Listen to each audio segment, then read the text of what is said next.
বাংলায় আমার সর্ষে ইলিশ, চিংড়ি কচি লাউ,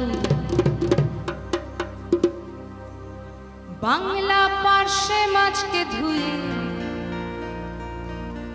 জিরের বাটায় দাও। বাংলায় আমার সর্ষে ইলিশ,